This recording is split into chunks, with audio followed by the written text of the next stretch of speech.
Bismillahirrahmanirrahim. Assalamu alaikum students. Biology class 10th. We were discussing about some type of receptors like in previous many lecture we discussed about photoreceptor. Our next topic is a sound receptor. That means ear. कान जो है actual में आवाज़ को receive करता है कि हमारे near by जो कोई भी आवाज़ के तब्दीलियाँ हैं या स्टिमुलाई है तो उसको रिसीव करना ईयर का जो है वो बेसिक फंक्शन होता है। ह्यूमन ईयर्स हमारा बेसिक आज का टॉपिक होगा।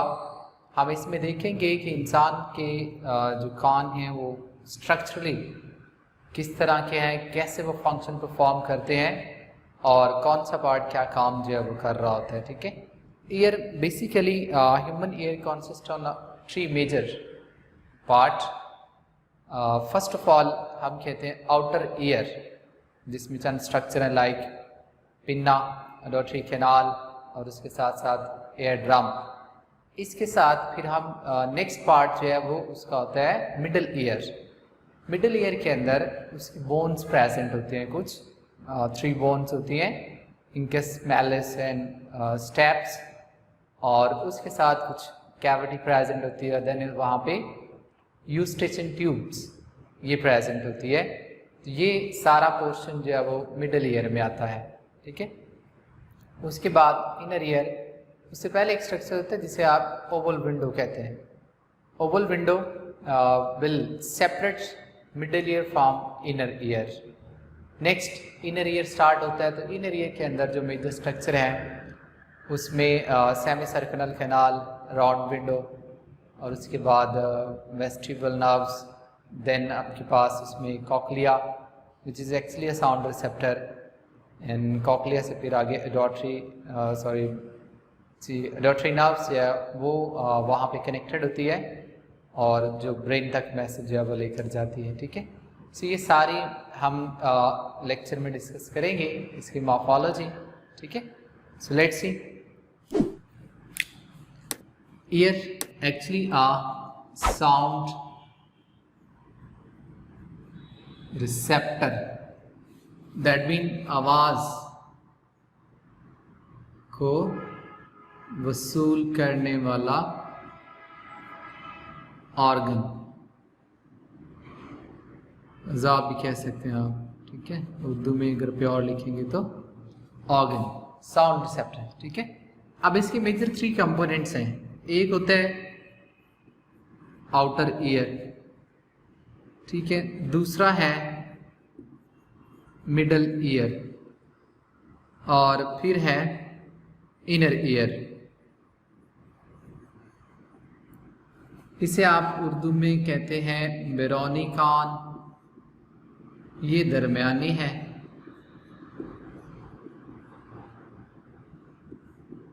और ये आपके पास अंदरूनी कान है।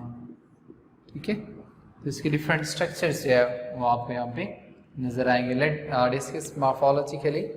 अगर आप इसको एक्सप्लेन करना चाहें मॉर्फोलॉजिकली तो लेट्स सी कि हमारे पास ये आउटर ईयर,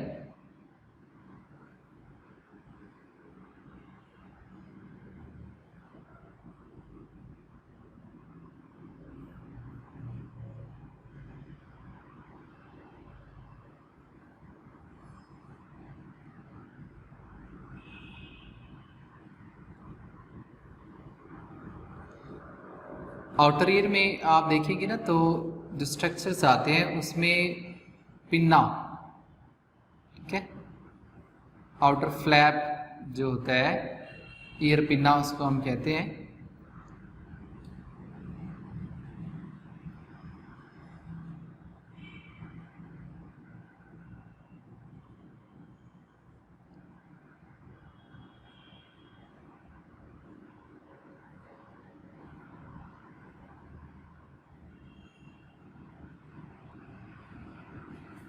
ओके बेटा, ये आपके पास क्या है, आउटर ईयर।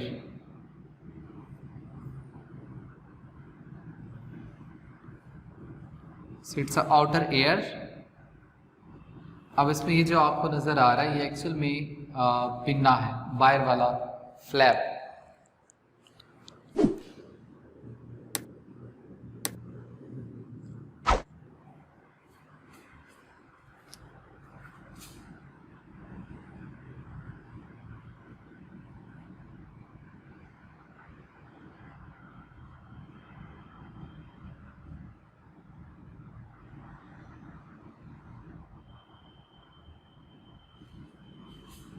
ओके बेटा, तो ये आपके पास ईयर पिन्ना।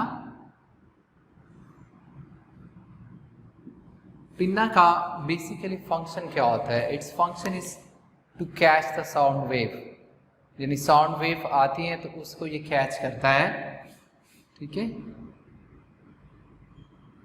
साउंड वेव उनको कैच करना, ठीक है। अगर आप देखें ना तो कान के अंदर ये कर्व्स नज़र आ रही होती हैं।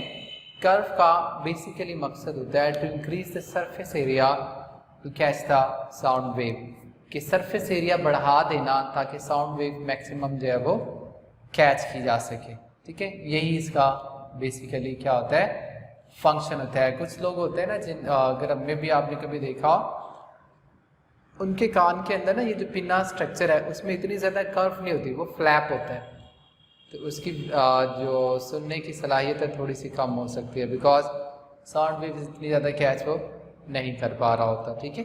सो ये आउटर ईयर का फर्स्ट पार्ट है जो एक्सटर्नली प्रेजेंट होता है, जो आपको वाज़िया नज़र जो है वो भी आ रहा होता है, ठीक है।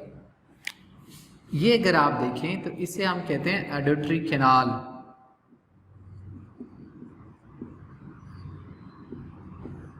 ठीक है। एडोटरी कैनाल।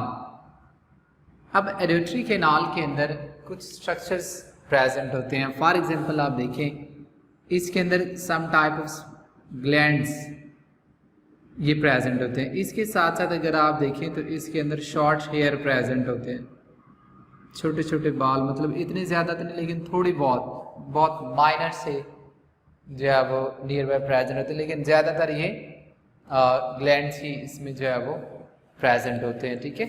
अब इन दोनों का फंक्शन एक्चुअल में होता है कि ये जो आपके पास आने वाली है, दोनों का फंक्शन जो है वो लहरों को साफ करना होता है, टेम्परेचर मेंटेन करना होता है। अब ये ग्लैंड जो है ये वैक्स प्रोड्यूस करते हैं, ठीक है, और हेयर जस्ट वहाँ पे फिल्ट्रेशन कर रहे होते हैं, फिल्टर करना। अब ये दोनों वैक्स और हेयर ये क्या कर रहे होते हैं, ये कान के अंदर आने वाले बहुत से जरासीम, ठीक है, जरासीम और फिर बहुत से हशरात यानी कि इंसेक्ट और फिर मिट्टी के ज़र्रात, ठीक है, डस्ट पार्टिकल, इनको फिल्टर कर रहे होते हैं, ठीक है। यानी हवा तेज़ी से आ रही है तो डेफिनेटली उसके अंदर छोटे मोटे इंसेक्ट भी आ सकते हैं, जरासीम भी हो सकते हैं और मिट्टी के ज़र्रात भी हो सकते हैं। तो अगर वो डायरेक्ट हमारे ईयर के अंदर चले जाते हैं तो it will be a very harmful, ठीक है, बहुत नुकसानदेह हमारे लिए। तो ये चीज़ जो है ना वैक्स और हेयर, ये उसको वहाँ पे स्टॉप कर देते हैं, आगे नहीं जाने दे रहे होते, ठीक है। तो इसके साथ साथ ये जो है दोनों ये टेम्परेचर को भी मेंटेन करते हैं। टेम्परेचर यानी कि वहाँ का दर्जा हरारत, उसको भी ये मेंटेन कर रहे होते हैं जो आपके पास ये वैक्स और हेयर्स प्रेजेंट होते हैं, ठीक है। आने वाली एयर को मॉइस्चराइज भी कर रहे होते हैं, यानी अकॉर्डिंग टू बॉडी टेम्परेचर उसको मेंटेन करके तो फिर उसको आगे जो है वो भेज दिया जाता है, ठीक है। तो ये यूस्टेशन ये एडोटरी कैनाल का बेसिकली फंक्शन है। आप देखिए ना अमूमन हम लोग जो है वो कान साफ़ करते रहते हैं, तो कान साफ़ क्यों करने पड़ते हैं? क्योंकि यहाँ पे जो वैक्स है और हेयर्स हैं वो बहुत से डस्ट पार्टिकल जो है और उसके साथ साथ हशरात वगैरह उनको वो वहाँ पे रोकता रहता है, तो वो अंदर फिर सारी क्या होती है वो डस्ट मिट्टी सी बन जाती है, तो उसको फिर हम साफ़ करते रहते हैं। तो कानों को साफ़ करते रहना चाहिए, अदरवाइज़ एक टाइम आएगा कितनी ज़्यादा डस्ट होगी कि आपको जो सुनने की सलाहियत है वो कम हो जाएगी, ठीक है। इसके नेक्स्ट अगर आप देखें तो यहाँ पर जो है वो एयर ड्रम प्रेजेंट होते हैं, ठीक है। टम्पैनम भी इसको हम कहते हैं, इट्स एयर ड्रम। टम्पैनम आमतौर पर इसे कान का पर्दा कहते हैं, ठीक है। कान का पर्दा ये बिल्कुल इस ट्यूब के आगे ही प्रेजेंट होता है। अब ये कान के पर्दे का काम क्या होता है? एक्चुअल में इट विल प्रोड्यूस वाइब्रेशन। किसने वाइब्रेशन प्रोड्यूस करनी है? साउंड वेव आ रही है ना, तो उसके लिए फिर ये क्या करेगा? वाइब्रेशन जो है वो ये प्रोड्यूस कर रहा होता है। बस इतना ही फंक्शन है, बाकी डस्ट माइट्स वगैरह तो वैसे पीछे ही रोक ली जाते हैं, ठीक है। तो ये हमारे ईयर का एक्चुअल में एक्सटर्नल पार्ट है, बिरौनी कान है up to the ear drum. उसके आगे स्टार्ट होता है मिडल ईयर। मिडल ईयर में जो बेसिकली जो चीज़ें हैं वो हमारे पास है उसका बोन्स और यूस्टेचियन ट्यूब, ठीक है। सो लेट्स सी, यहाँ एक बोन इसके साथ अटैच होती है, ठीक है, हैमर लाइक। एक आपके पास ये बोन है, थोड़ी सी बड़ी होती है, ठीक है। उसके बाद नेक्स्ट बोन जो है वो यहाँ पे इसके साथ कनेक्टेड होती है। That mean they are present very close to each other. Then अगर आप देखें तो नेक्स्ट बोन आपके पास यहाँ पे प्रेजेंट होती है, ठीक है। ये दो ब्रांच लाइक इस तरह से ये डिवाइड होती है, इसकी मॉर्फोलॉजी थोड़ी सी इस तरह से, ठीक है। ये हमारी 3 बोन्स हैं और ह्यूमन बॉडी के अंदर सबसे स्मॉलेस्ट बोन्स जो है ये होती है, ठीक है। So it is known as malleus, और ये इंकस और ये स्टेप्स, और इनको कलेक्टिवली कहते हैं ऑसिकल्स, कान की हड्डियां। Malleus, incus, steps, these are the 3 bones and present in the middle part, ठीक है। उसके अलावा ये सारी यहाँ पे कैविटी होती है। अगर आप उसको देखें ना, ये सारी क्या है? कैविटी है। इधर भी अगर आप देखिएगा तो ये सारी कैविटी है, ठीक है। अब इस कैविटी के अंदर एक ट्यूब निकलती है जिसे हम कहते हैं यूस्टिचियन ट्यूब, ठीक है। ये आपके पास क्या है? ट्यूब है which is known as a eustachian tube.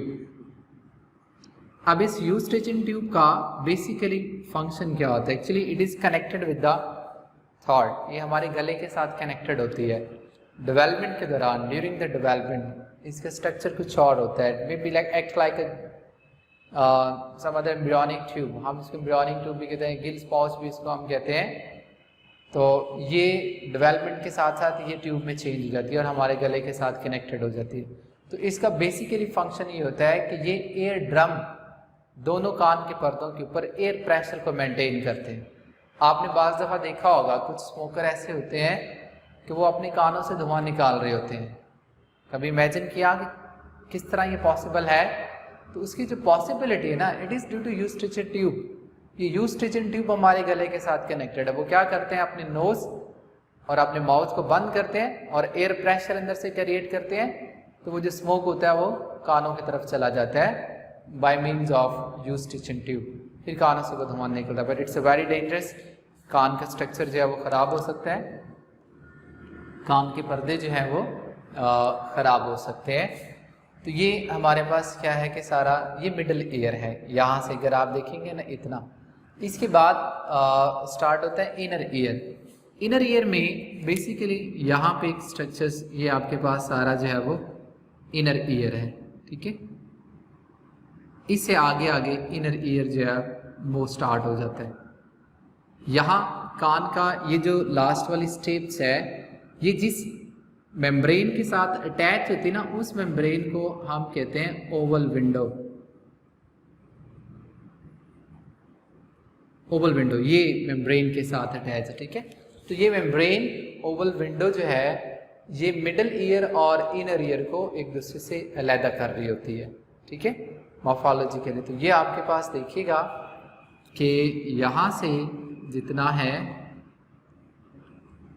ये सारा आपके पास मिडल ईयर है और इस मिडल ईयर से बाहर ये सारा आपके पास आउटर ईयर है। ठीक है, सी मॉर्फोलॉजी ऑफ अ ईयर जो आज हमने डिस्कस की। हमने दो पार्ट ही पढ़े हैं, outer year and middle ear. ठीक है, नेक्स्ट इंशाल्लाह फिर हम देखेंगे इनर ईयर को।